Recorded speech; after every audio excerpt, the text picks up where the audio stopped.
자는 동안만큼은 빌 게이츠를 이기자. 수면은 양보다 질. 일찍 일어나려면 일찍 자야 하는데 그러려면 친구들과의 고만고만한 술자리나 생일 파티는 미련 없이 떨쳐내고 얼른 집으로 달려와 잠자리에 들어야 한다. 여담처럼 들리겠지만 이번에는 숙면을 위한 친구의 중요성에 대해 이야기할까 한다. 수면 시간은 인생의 3분의 1을 차지할 뿐만 아니라 깨어있는 3분의 2 동안의 생산성을 크게 좌우하므로 질 높은 수면을 충분히 취하기 위한 투자를 아끼지 않아야 한다는 게 나의 지론이다. 나는 침대 매트리스를 바꾸는 게 취미다.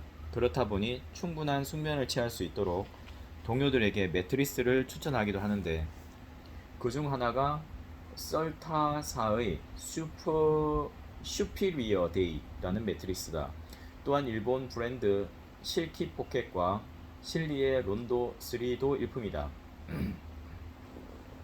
갑자기 웬 매트리스 타령이냐 할 수 있겠지만 내 경험상 수면의 질을 좌우하는 도구들은 아침형 인간이 되는데 상당 부분 기여한다고 생각한다.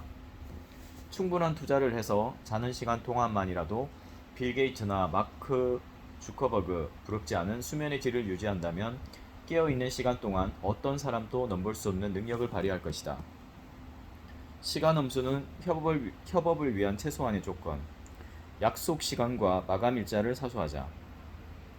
무기군, 지금까지 쌓은 경력이 어떻게 되든 상관없다는 거야.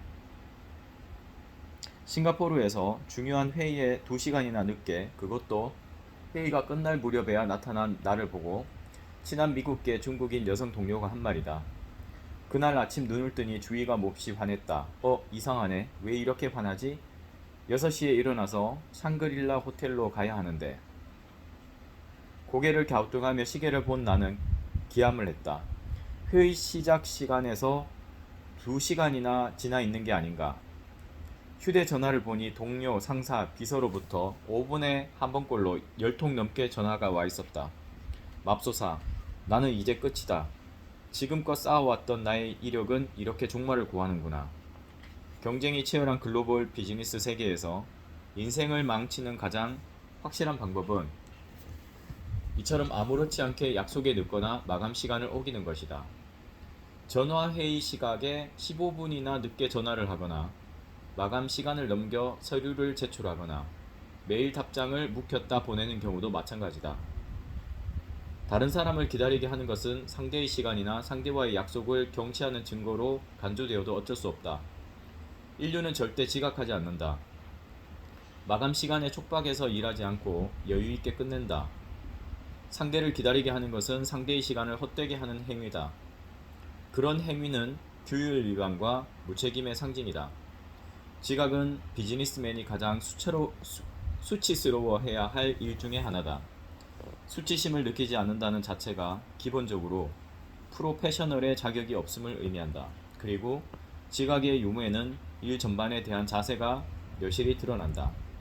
항상 시간에 맞춰 그 자리에 있다는 것은 일도 시간도 정확한 사람이라는 인상을 주어 단순히 부지런하다는 것 이상의 평가를 받는다. 바꿔 말하면 조금 늦는 것뿐이라도 이는 시간과 일에 철저하지 못한 사람이라는 강력한 부정적인 메시지를 고객과 회사에 전하는 것이 된다. 지각은 일의 진행을 늦추는 것에 그치지 않고 그 사람의 업무 능력에 관해 돌이킬 수 없이 나쁜 인상을 갖게 한다. 마감 시간을 지키지 않는 사람은 팀워크가 불가능. 반복되는 지각은 무책임하다는 인상을 준다. 혼자서 일하는 사람이라면 마감 시간에 민감하게 반응하지 않아도 상관없다. 왜냐하면 그 영향을 받는 것은 본인 한 사람뿐이기 때문이다. 그러나 팀으로 함께 진행해야 하는 일에서 한 명이라도 약속 시간을 지키지 않으면 일 전체에 차질이 생긴다. 한 사람의 지각이나 작업 지연 탓에 일 전체가 밀리면 다른 팀원의 사기에도 영향을 미친다. 하지만 정작 시간을 잡아먹은 사람은 동료들이 왜 화를 내는지 알지 못한다. 그렇다고 스스로 반성하고 일을 알아서 척척 진행하는 것도 아니다. 대신 강철 같은 심장으로 마감 시간을 대폭 늘려달라고 요구한다. 제 역할도 제대로 하지 못하면서 도통 이해할 수 없는 수수께끼 같은 참고 자료만 보내온다. 약속한 시간을 지킨다는 것은 타인에 대한 경의의 표현이며 팀에서 일하기 위한 최소한의 조건이기도 하다.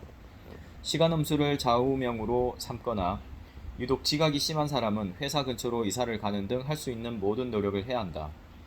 타인의 시간을 소중히 한다는 것은 자신의 인생이 충실하다는 것의 반증이기도 하다.